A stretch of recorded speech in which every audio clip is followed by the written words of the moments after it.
Logan, stop squirming. I wasn't hurting you a bit. That girl! Someone's trying to kill her. What? Don't you understand?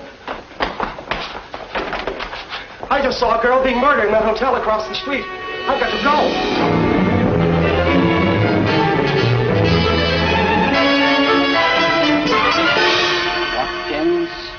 No, sir, I'm sorry. Mr. Watkins checked out last Friday. Oh, that's too bad. He's an old friend. Did he leave a forwarding address or something? A woman was just murdered in your hotel. What? I saw it happen just now. You saw what happened? She staggered to the window like she was trying to yell for help, and then it looked like somebody shot her. I'll call the manager. Where were you when you saw this happen, Mr. Logan. Johnny Logan. I'm a guest here at the hotel. I was in the dentist office right across the street. I had a 12 o'clock appointment. I was sitting in the dentist chair looking out the window, and I saw this woman. And you say someone was trying to kill her? Yes. Someone pointed a gun at her and shot. As she fell, she knocked over a lot of furniture. I couldn't see who did it. Here comes Mr. Burton, the manager. Mr. Burton. Gentlemen, what can I do for you? Well, this gentleman says he saw a woman murdered in your hotel. What room? Why, I don't know. What floor? 4th, 5th, maybe the 6th, I'm not sure. Do you realize how many rooms there are in this hotel? Over 1,200. The gentleman seems pretty certain of what he saw. I'm not questioning his statement.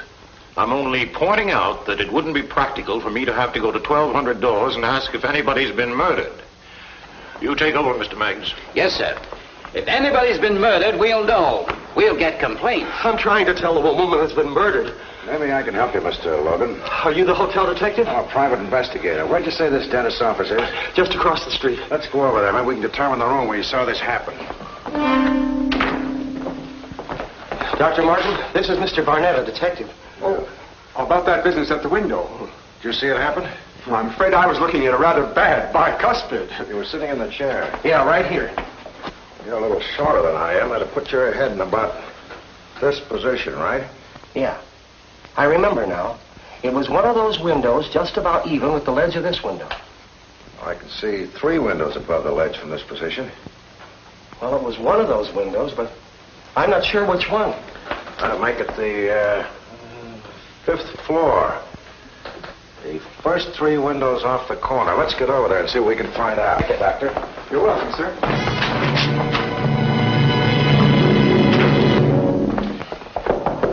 Whose room is this? An actor's temporarily. He has until Friday to pay what he owes. After that, we're taking legal action. Who is it? Mr. Burton, the manager. Friday! Me, we come in. What's it all about? My name's Barnett. We'd like to search this room. Somebody steal something? Nothing's been stolen. That's just the closet.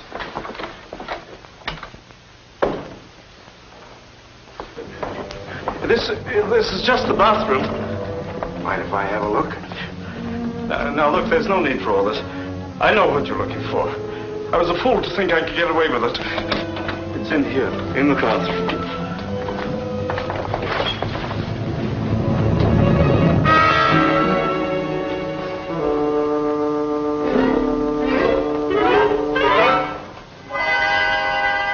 I know it's against the rules, cooking in the rooms. But believe me, gentlemen, it's just a temporary arrangement. In my business, this is known as a false lead.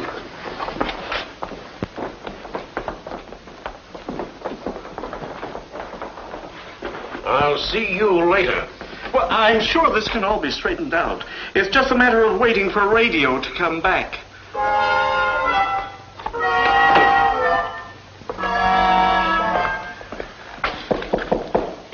This room is occupied by Miss Thomas. Know anything about her? No, except she made her reservations 2 weeks ago. Insisted upon this room. Try your pass key.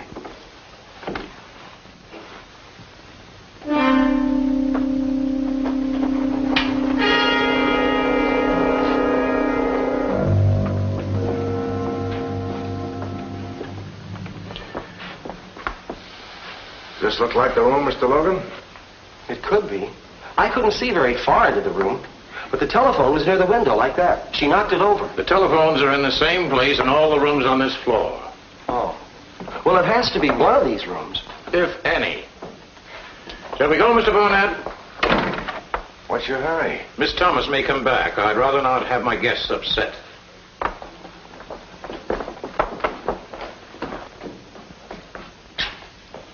This is the last room on the list, Mr. Logan.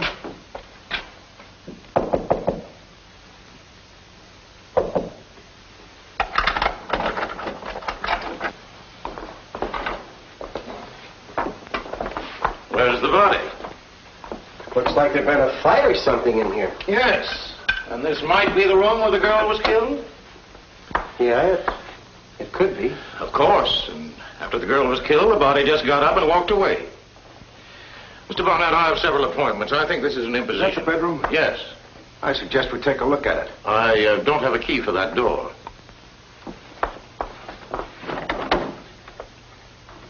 We don't need a key.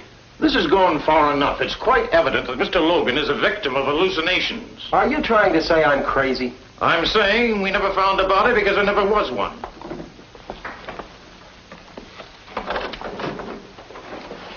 Better not jump to conclusions, Mr. Burton. Mr. Barnett, I hope you understand that the reason I hesitated about coming in here was that I thought it was just a wild goose chase. You see, I don't want you to think... I wouldn't think you killed her. Well, she isn't dead. What do you mean? Why is she lying there like that? My guess is she's playing ostrich. Okay, baby, you can pull your head out of the sand now. Oh, Mike, darling, you make a wonderful alarm clock. Well, hello, Gloria. You know her? Sure, we're old friends. I repeat, Mr. Logan, hallucinations. Oh, my head. Rough night? Yeah. Oh, what a party. Lasted till 4 o'clock this morning. Well, this settles it. I'm swearing off. Think you can do it? Oh, I've done it thousands of times. Say, did you just get here or are you left over from the party? Oh, we're looking for a body. Oh? No, a dead body. Oh. Who's the rover boy? His name's Logan. He said he saw a woman being killed on this floor. We thought the body might be in here. Well, it might be me. I don't know if I'm alive. Mike, please. Who killed her? We don't know. Well, who got killed? We don't know. And you can't find the body? No. Then Charlie Chan has nothing to worry about. I was right across the street. I was looking at all the hotel windows. Hobby of yours? Huh? No, I was in the dentist chair. I had a 12 o'clock appointment. Suddenly I saw this girl at the window, and then somebody shot her. But you didn't see who did it? No. I saw a hand with a gun in it pointing at her, and then she fell. Oh, that's enough, Mike. Well, I don't know what you two are going to do, but I'm going to take a shower. We're going to leave. Always a gentleman, huh?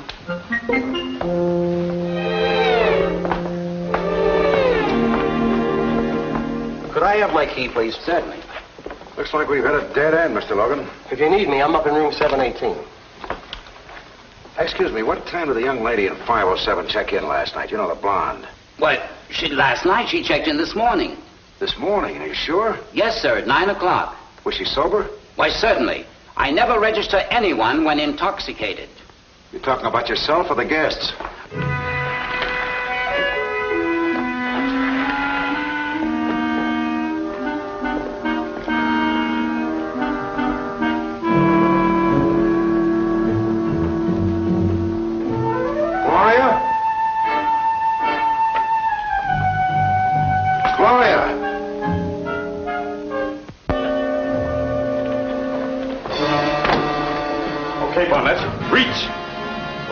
Pocket your hand. No! It's a bit I did in a play once. The audience didn't believe it either. Why the dramatics? Well, I heard about the girl who was murdered. I thought perhaps you were looking for me. Did you kill her? Oh, no. I wish I had. I could use the publicity. It'd solve your lodging problems, too. What are you doing here? Well, I heard you coming down the hall. I ducked. Where's Gloria? Gloria? The girl who has this room. Oh, she just checked out. Left in a big hurry, too.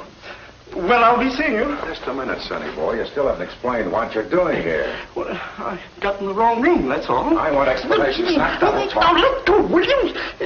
It's the last suit I've got. All right, now, what's the story? Well, she ordered breakfast this morning. I saw room service go in. And then when she left just now, I figured that was my chance. For what?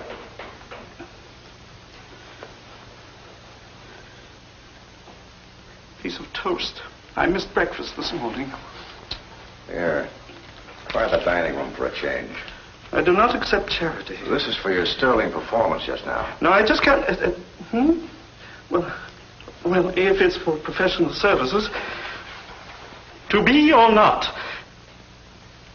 To be. Bless you. Oh, are you going to be around here at dinner time? I doubt it. Oh. Finish your breakfast.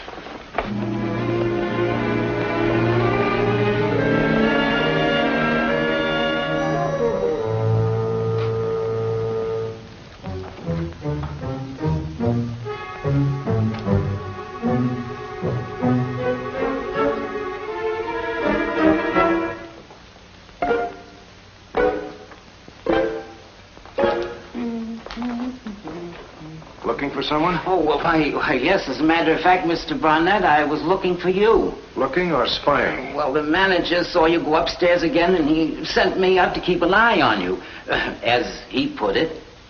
You got a pass key? Yes, but... Let me have it.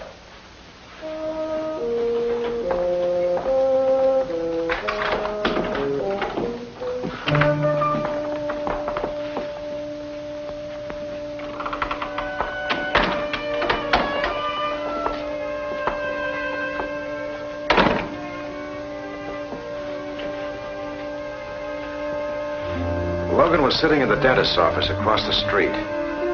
He said the woman was killed right here by the window. If this is the room, she'd be about here when she was shot. She'd have staggered back against this table, and she'd have fallen to the floor about here. This is the right room. Is it? What? But if she was killed here, where is she? Maybe somebody took the body out of the hotel. Oh, that's impossible. They'd have been seen. Unless they carried her in a trunk or something. A trunk? When we were here before, there was a trunk right here in this corner. It's gone. Yeah, I can see that. No, I mean it's gone because he took it away. Who took it away? The porter. What? Who told him to? Oh, I'm afraid I did. Why? Well, Miss Thomas requested it. She phoned the operator. You mean after she was shot, she picked up the phone and asked to have her trunk picked up? No, certainly not. She phoned early this morning, just after she checked in. She said she wanted her trunk picked up before 12:30. Well, don't take my word for it. Phone the operator. I'm going to.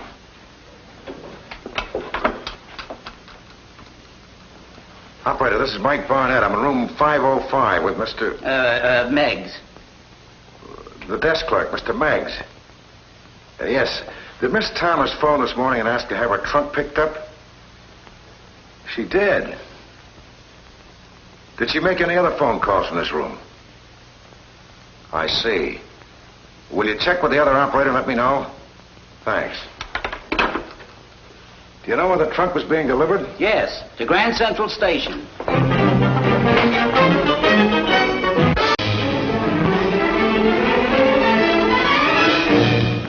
Looking for a trunk. You come to the right place. I got closets full of them. Have you got one that just arrived from the Belfont Hotel? How should I know? You got a baggage check? No, but the name of the owner may be on it, Miss Thomas. Hey, wait a minute. Yeah, here it is. One to Syracuse.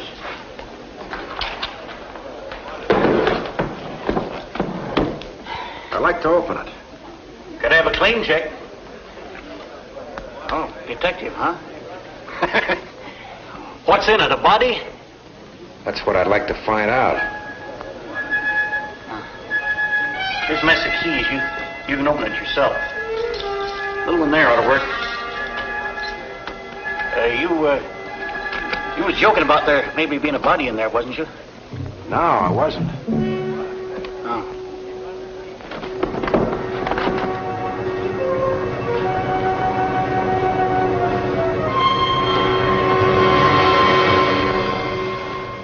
Just closed. Oh, that's too bad. Guess it just ain't your day. Oh, I'm sorry. 1284. Leaving town? Oh, Mike, darling, how nice of you to come down and see me off. Pick up your money. You're not going anyplace. Oh, you heard what the man said. Why did you run out? My grandmother's pitching for the Dodgers. I didn't want to miss the game. Let's skip the funny talk. A woman was murdered in the room next to yours. What'd you have to do with it? Nothing. And why did you run? Mike, please lay off. I don't want to get mixed up in You're already in. Why did you leave? Well, I heard two people arguing in the next room. A man and a woman. Then somebody turned the radio on real loud. Background music, huh? Then there was a shot. It was kind of muffled on account of the radio and everything. But I knew somebody had killed her because I heard her cry out. Then there was a noise. Like the phone had been knocked over or something. Did you see any of this? No, I just heard it. Then somebody shut the radio off and everything was quiet again. Why the drunk act? What? Your hangover, the party last night. A very cute story, except that you didn't check into the hotel till 9 this morning. Mike, you know something? I lied. This occurred to me. You see, Mickey, I heard you out in the hall, knocking on doors and playing detective. So I thought I'd better lie down and play innocent. Why? Well, with a woman lying in the next room, maybe dead. That sort of thing eventually leads to the cops. You and the cops have met before. So why meet them again? So I figured, you'd figure a girl with a hangover would be in no mood to kill anybody. Sort of an alibi, you know? Gloria, if anybody ever tells you you don't make sense, believe them. I told you the truth. You haven't told me why you left. I was scared. You see, I knew who was with her. You're going to have to tell me who it was, Gloria. No, I'm not going to tell you, Mike. Because if the certain party who did it finds out I know, that certain party might kill me, too.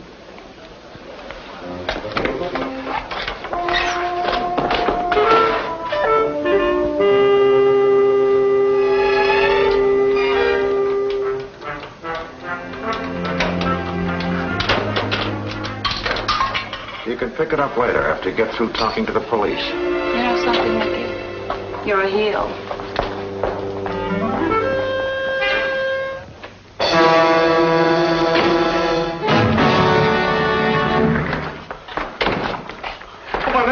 Just the man I'm looking for. Hi. Hi. Come on. What's up? In here. Is that what you were looking for? I'm afraid it is. Is she dead?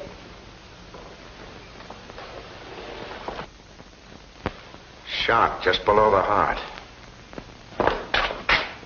Well, so you found her. Nobody would believe me, except Mr. Barnett. Everybody thought I was seeing things. Mike, I don't understand. Her body's out here, but she was shot in room 505. How do you know she was killed in 505? You had the room next to it. You probably heard it all happen, right? Yeah? How much did you hear? Mike! How'd you happen to find the body? I opened the door, and here she was. You opened the door to the emergency exit? Well, yes, I was checking out of the hotel. Seeing as how I haven't paid my bill, this seemed to be the more direct route. I think we better call the cops. I'll call them. And I'll do it on the manager's phone. I want to see his face when he hears the news. Hallucinations. How do you figure it? My guess is the murderer left her in 505 thinking she was dead. She came to and tried to get help, and this is as far as she got. Poor girl. Nice-looking doll, too. Well, that's life and death. Well, I'll be seeing you. Oh, you don't have to stick around. Well, what's the idea? You found the body, remember? Well, look, I just found it. I didn't lose it. No dice. The police will need you as a material witness.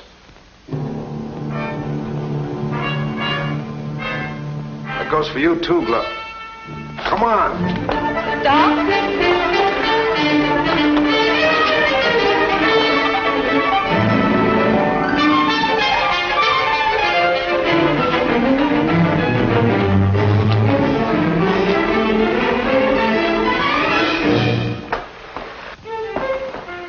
Mr. Barnett, but the operator told me to give this to you. What do you know? Thanks. Thanks very much.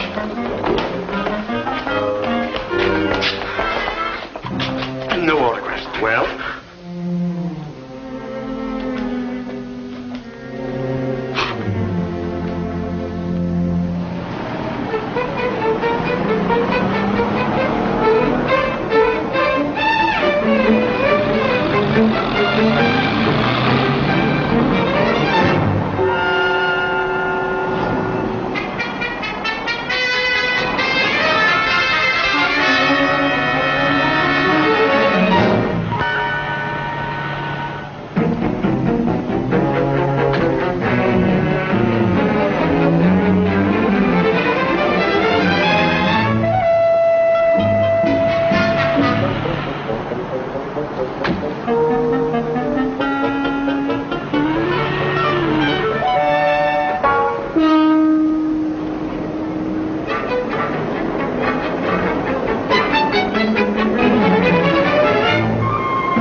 I would fly to the moon, provided the rate of exchange was favorable there, of course. You can take off the disguise, baby. Those long legs of yours are a trademark. Oh, Mike, I'm glad it's you. I hate to keep playing the same record, but why did you run away? I told you I'm scared.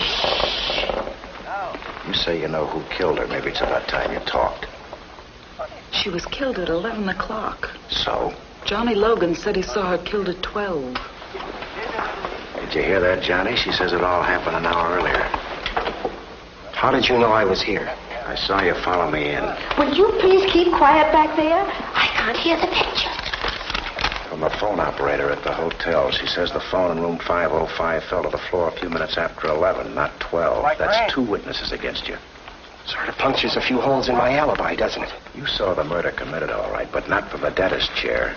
You were right in the room, and you pulled the trigger. I have a third witness, Barnett. One false move from you, and it'll speak. Keep quiet. Sorry. Talk. I could kill that man. You're very quiet. Something on your mind? Yeah. Why did you kill her? When a man's committed murder, he's very vulnerable to blackmail. She was blackmailing you? Yes. And the only answer to blackmail, I discover, is more murder. Excuse me, please. Well, a gentleman would stand up. Drop it, Johnny. I'll break your arm. If you don't stop that foolishness back there, I'll call the usher.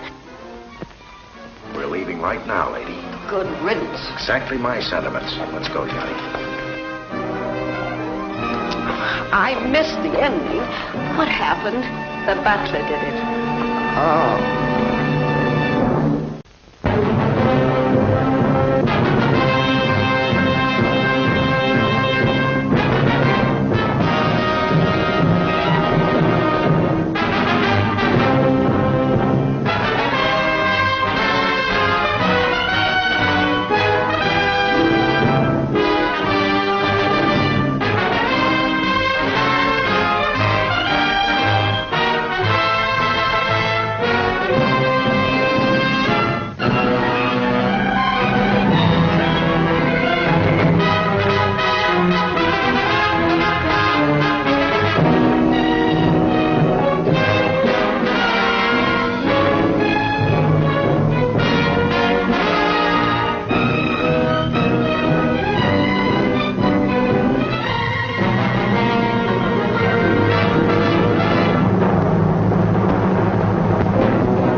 Same channel next week for another exciting case from the file I call Follow That Man.